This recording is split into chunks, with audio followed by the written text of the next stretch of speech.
Bonjour tout le monde, aujourd'hui je vais vous parler d'un bateau mythique, connu pour avoir gagné 2 fois le Vendée Globe. Et je veux bien entendu parler de PRB3.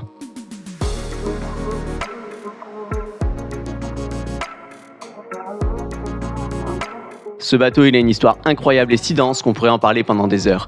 D'ailleurs, certains l'ont fait et vous pourrez trouver plein de vidéos le concernant. Alors, pourquoi en faire une énième ? Alors déjà parce que je fais ce que je veux et ensuite parce qu'on est en plein Vendée Globe et que je voulais aborder un sujet qui soit en lien. Mais surtout parce que cette histoire a connu un ultime rebondissement. Et pour le découvrir, il va falloir rester jusqu'à la fin de la vidéo. On va évidemment revenir sur le palmarès de ce bateau, mais je voulais surtout me concentrer sur sa genèse et puis sur ce qu'il devient aujourd'hui parce que son histoire n'est toujours pas terminée. Sa genèse, c'est parce qu'elle est liée à Michel Desjoyaux et qu'en tant qu'architecte naval, j'admire son ingéniosité. Je l'ai contacté pour qu'il me raconte un peu l'origine de ce projet. Michel Desjoyaux, pour ceux qui ne le connaissent pas, c'est une légende de la voile de compétition. Ça va être impossible de résumer entièrement son CV, ça demanderait une vidéo à part entière. Mais en 2000, au début de notre histoire, il a déjà gagné 2 fois la solitaire du Figaro sur 7 participations. Au total, dans sa carrière, il en gagnera 3 sur 13 participations. Il a gagné l'AG2R, une transatlantique en double en Figaro, et a déjà un peu d'expérience en multicoque. Il est déjà réputé pour sa technicité et son approche novateur. Il va donc apporter plein de nouvelles idées à bord de son premier IMOCA. Pour reprendre les mots de Michel, le bateau est né d'un cataclysme. En 1999, le sponsor PRB connaît quelques déboires lorsque son skipper, Isabelle Autessier, chavire sur Arundel, qui est l'ex-Box Challenge et l'ex-Velux 5 Océan. C'est une course autour du monde en solitaire, mais avec escale. Et alors que le bateau est à l'envers, il ne se redresse pas malgré sa quille orientable. Jacques et Jean-Jacques Laurent, les dirigeants de PRB, vont venir chercher Michel Desjoyaux pour prendre la barre de ce nouveau projet. Ensemble, ils vont aller chercher les moules de l'IMOCA Sodebo, qui est le dernier plan du cabinet d'architecte Finot-Conques, qui est l'architecte des bateaux qui a gagné les 2 derniers Vendée Globe. Mais Michel Desjoyaux n'est pas fan du plan de pont de ce bateau. Il ne veut pas se retrouver dans la même situation qu'Isabelle Autessier. Il veut un roof plus volumineux pour ne pas rester à l'envers si jamais le bateau venait à chavirer. Par chance, le moule du pont du bateau s'envole et est détruit lors de la tempête de 1999. Le chantier Mac France, qui va construire le bateau, a en stock un autre moule de pont issu du cabinet Lombard. Michel Desjoyaux dira qu'il a fallu batailler avec Pascal Conque pour qu'il accepte un pont issu d'un plan Lombard. C'est bon, son bateau a un pont et une coque et il va pouvoir remplir la boîte avec plein d'idées qu'il a en tête. Le bateau embarque une amélioration importante, un safran relevable. Isabelle avait abandonné le Vendée Globe 1996 à cause de la rupture d'un safran. Pour Michel, impossible d'envisager abandonner à cause de cette avarie. Mais même si c'est la première fois qu'il est adapté sur un IMOCA, Michel Desjoyaux insiste pour dire que ce n'est pas une innovation. Cela fait longtemps que les safrans relevables sont utilisés sur des dériveurs. Le bateau est également équipé d'un rail d'écoute circulaire qui va jusqu'au haubans pour pouvoir servir de hallebarde et contrôler l'énorme rond de chute. Voilà, sur cette image, on voit bien le rail circulaire qui part du haubans, qui fait tout le tour et qui revient jusqu'au haubans. Le mail est construit en pitch, c'est une technique de mise en œuvre des fibres de carbone qui permet une meilleure rigidité mais qui est plus fragile. C'est une technologie qui a déjà fait ses preuves en multicoque. Malgré tout, Michel dématera 2 semaines avant la Transat anglaise au large des Sables d'Olonne. CDK, le chantier de Michel Desjoyaux, arrivera à récupérer le mât, le manchonner sur 6 mètres et ajouter des haubans pour que Michel puisse prendre le départ de la Transat anglaise et valider sa qualification pour le Vendée Globe. D'autant plus que ce mail est pivotant avec des rotules sur les barres de flèche. Aujourd'hui, ce système n'existe plus et tous les nouveaux miles sont tenus par des outriggers. Voilà, sur un bateau récent, l'outrigger c'est ce grand tube en carbone et ça permet au mât de pivoter. Le bateau il est également équipé d'une quille pendulaire, un peu contre l'avis de l'architecte. C'est le grand débat à cette époque entre ceux qui préfèrent la quille fixe et ceux qui choisissent la quille orientable. Sur le pont, on trouve également ce qui est probablement le premier été textile qui a été développé en collaboration avec Facnor. À l'intérieur, toute la zone de vie est montée sur des cardans pour rester en permanence à l'horizontale. Moins visibles, les ballasts sont construits avec des panneaux courbes pour augmenter la rigidité. Et dernière particularité, pour éviter les déboires qu'Isabelle Autessier a dû subir pendant son chavirage, la trappe de survie n'est pas directement sur le tableau arrière, mais sur une cloison étanche qui est en avant. De telle sorte à toujours avoir une sorte de plancher lorsqu'on sort par la trappe. C'est ce qu'il faut voir sur le tableau arrière. En fait, la trappe de survie, elle est au fond du tunnel. Comme ça, s'il faut sortir, même à l'envers, tu peux marcher, tu n'es pas directement dans l'eau. C'est donc avec ce bateau que Michel Desjoyaux prend le départ de son premier Vendée Globe.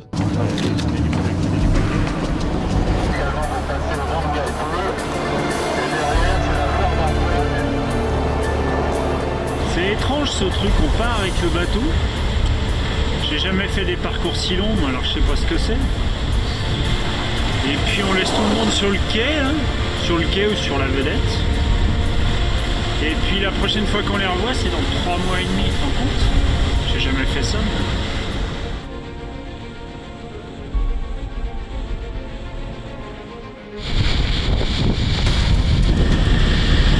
Ça fume, ça fume, ça fume. On a eu entre 50 et 60 nœuds quasiment toute la nuit, on a eu des pointes jusqu'à 63.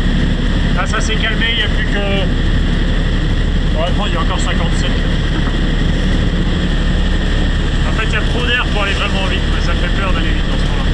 rapidement, il confirme son statut de favori. Jusqu'à ce moment où son démarreur de moteur lâche. Bonne année quand même. Bonne année, bonne santé, bon millénaire, bon siècle, bon tout quoi. Moi ça a super bien démarré parce que le 1er janvier à 0 RTU j'étais en tête. Et à 8h du matin, gueule de bois. Gueule de bois, le moteur qui démarre pas. J'ouvre le côté électrique. Aïe aïe aïe. Aïe aïe aïe aïe aïe. Mamma mia. De la bouillie. Et là putain un démarreur. C'est pas possible. Pas un démarreur quoi.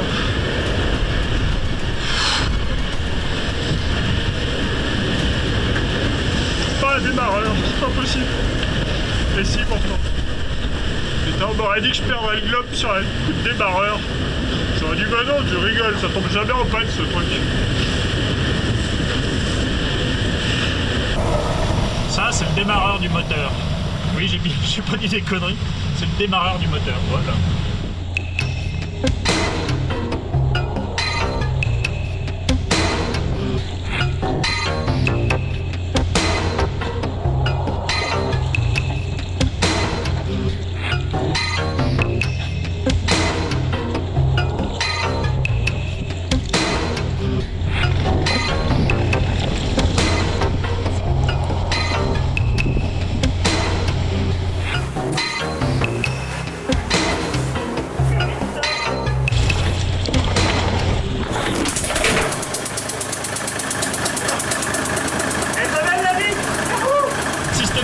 Démerde-toi pour démarrer ton diesel des joyaux. Alors autant j'avais suivi cette histoire et déjà vu ces images, mais lors de notre échange, j'ai appris qu'en fait cette procédure c'était devenu sa morning routine. La première fois, il a fait tourner son moteur pendant 5 heures sans oser l'arrêter de peur de pas pouvoir le redémarrer. Mais comme tu ne peux pas faire un tour du monde entier avec le moteur allumé, il a bien fallu qu'il le stoppe et il a dû refaire cette manœuvre à chaque fois qu'il devait redémarrer son moteur pour charger ses batteries. Du coup, jusqu'à la fin de la course, il a répété cette opération un nombre incalculable de fois. C'est dans ces conditions que Michel prend la tête de la course et remonte l'Atlantique, mis sous pression par une certaine Hélène MacArthur. Putain, je comprends rien, moi, par où elle va vouloir passer l'autre. Je suis entouré d'Hélène. Je suis pris en sandwich entre deux Hélènes. Une vieille sainte, anticyclone de son état, et une jeune énervée, navigatrice de son état. Le duel s'achève finalement par la victoire de Michel Desjoyaux sur PRB.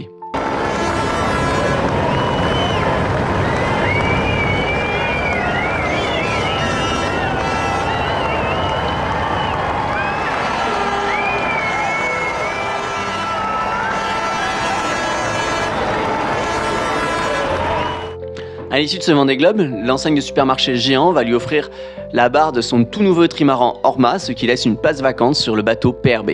Après ça, le bateau va faire un rapide passage aux mains de Jean-Pierre Dick qui le loue en attendant la mise à l'eau de son tout nouveau Veolia. Il ambitionne de courir la route du Rhum 2002 mais démate au 5e jour de course. Pendant ce laps de temps, PRB dévoile le nouveau skipper qui prendra la barre du bateau. Et c'est Vincent Rioux qui est désigné pour la campagne jusqu'au Vendée Globe 2004. Vincent connaît bien le bateau puisque c'était le boat capitaine lors de la préparation du Vendée Globe de Michel.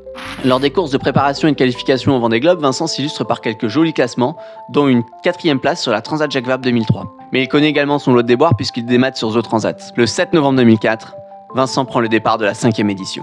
5,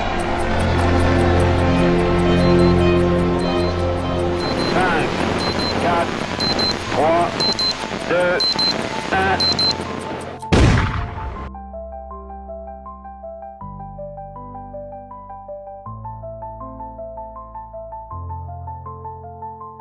Bon, ça y est, on est parti.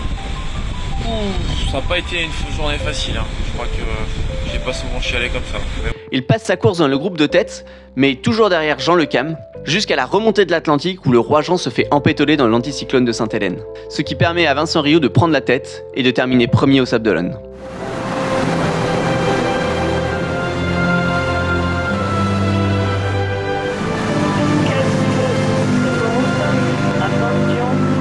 L'arrivée de PRB, vainqueur du Vendée Globe. Attention, dans quelques secondes. Top!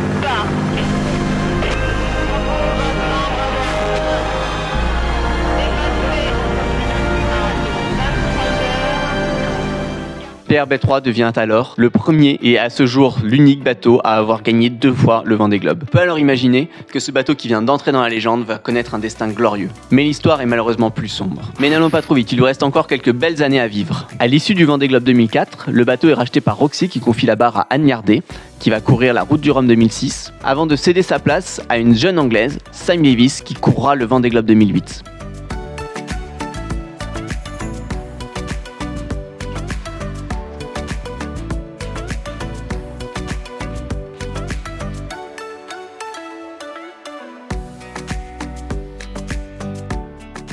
Sam arrive 3ème de ce Tour du Monde, mais est 4ème au classement général, après que Marc Guillemot ait reçu des compensations de temps pour avoir participé au sauvetage de Yann Eliès. Ce qui prouve, s'il y avait encore besoin de preuves, l'incroyable capacité de ce bateau, qui est déjà âgé de 9 ans.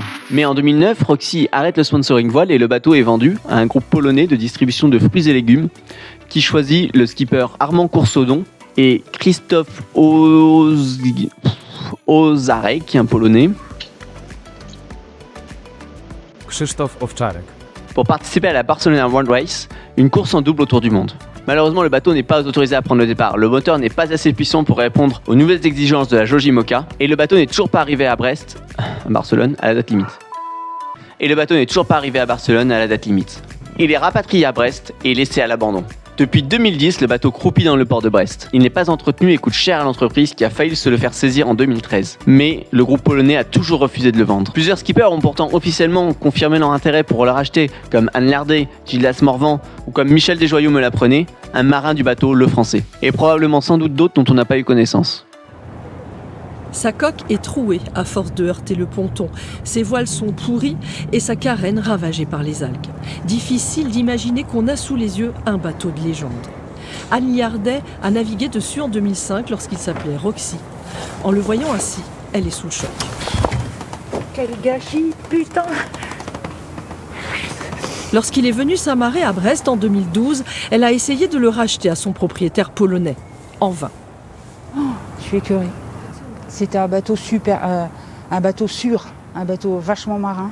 Sans vraiment qu'on sache pourquoi, elles ont fini par le mettre en vente. Et c'est Kieran Le Borgne qui, après de longues négociations, a fini par trouver un accord. C'est vraiment cet événement qui m'a donné envie de parler de ce sujet. Parce que si j'ai essayé de vous apporter un peu d'informations exclusives au début de cette vidéo, ce que je vais vous raconter maintenant est vraiment tout récent.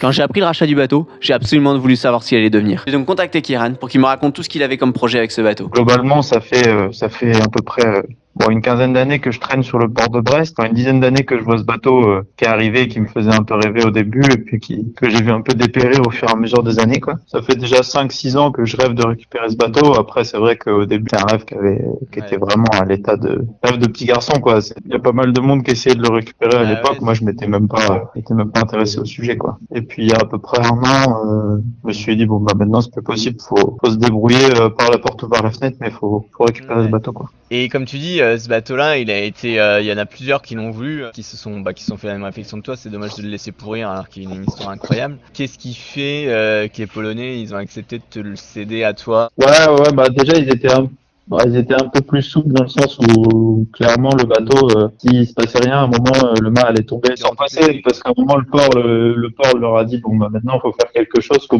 nous prouver qu'il peut naviguer. C'était un peu la blague, quoi. C'était vraiment, ils sont venus, ils ont soudé une chaise moteur à l'arrière du bateau qui était rouillé machin, ils ont mis un 50 chevaux dessus, ils ont fait un tour de port, ils ont hissé la grande voile et quelques années encore après, là ça devenait vraiment dangereux, le port commençait vraiment à dire écoutez, maintenant là le mât il risque de tomber à tout moment,